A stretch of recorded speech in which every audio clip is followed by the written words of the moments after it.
Oiga bien, Jesucristo es la propiciación por el pecado. Pero, ¿qué significa la palabra propiciación? La palabra propiciación es un medio por el cual se satisface la justicia y se evita la ira de Dios y se puede mostrar misericordia sobre la base de un sacrificio aceptable. Vuelvo a repetirle, la palabra propiciación es un medio por el cual se satisface la justicia y se evita la ira de Dios y se puede mostrar misericordia sobre la base de un sacrificio aceptable. Es por su muerte en la cruz que se puede mostrar misericordia. 3 veces en el Nuevo Testamento se habla de Cristo como propiciación. Aquí en Romanos 3:25 leemos que los que ponen su fe en Cristo reciben misericordia en virtud de su sangre derramada. Y en 1 Juan 2, verso 2 dice, Cristo es descrito como la propiciación por nuestros pecados. Y en 1 Juan 4:10, el amor de Dios se manifestó al enviar a su Hijo para que fuese la propiciación por nuestros pecados. Y la oración del publicano en San Lucas 18, verso 13, era literalmente, Dios sé propicio a mi pecador. Él estaba pidiendo a Dios que le mostrase misericordia. Cuando dice sé propicio a mi pecador, le está pidiendo a Dios que le muestre su misericordia.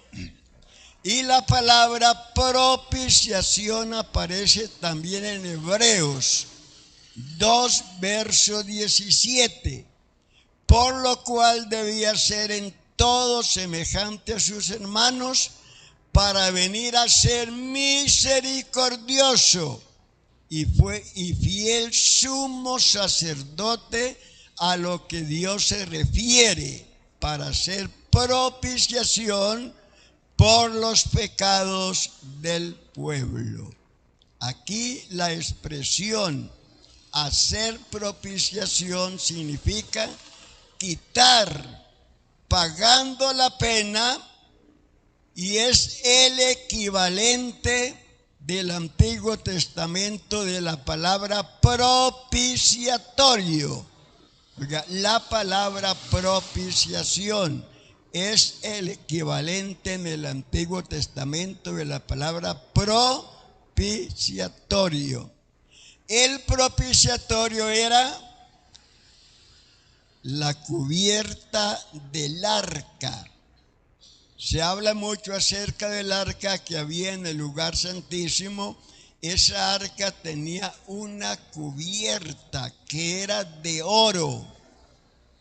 Oiga, era de oro, se llamaba el propiciatorio. Sobre esa cubierta de oro, Dios manifestaba su gloria. Todo el año esa cubierta de oro estaba brillando hasta que llegaba el día de la expiación, cuando dejaba de brillar porque la sangre de un sacrificio era rociada sobre esa plancha de oro 7 veces. Ya no daba ese brillo que antes daba porque quedaba opaca por la sangre que se le aplicaba. En el día de la expiación, el sumo sacerdote rociaba el propiciatorio con la sangre de una víctima, y por medio de esto se expiaba o cubrían los errores del sumo sacerdote y del pueblo. Se dice que Cristo entró una sola vez en el santuario, que el sumo sacerdote solo entraba una vez al lugar santísimo con sangre ajena, pero era un día en el año, no una vez, sino un día en el año que el sumo sacerdote entraba al lugar santísimo con sangre ajena. Pero ese día entraba 3 veces, un solo día en el año, pero en ese día entraba 3 veces al lugar santísimo, no solo una vez. Levítico 16:15, después degollará el macho cabrío en expiación por el pecado del pueblo y llevará la sangre detrás del velo adentro, y hará de la sangre como hizo con la sangre del becerro, y la esparcirá sobre el propiciatorio delante del propiciatorio. Así purificará el santuario a causa de las impurezas de los hijos de Israel, de sus rebeliones y de todos sus pecados. De la misma manera hará también al tabernáculo de reunión, el cual reside entre ellos en medio de sus impurezas. Cuando el sumo sacerdote entraba para hacer la expiación por el pecado, por él, por su casa y por el pueblo, ningún hombre estará en el tabernáculo de reunión cuando él entre a hacer la expiación en el santuario, hasta que salga y haya hecho la expiación por sí, por su casa y por toda la congregación de Israel.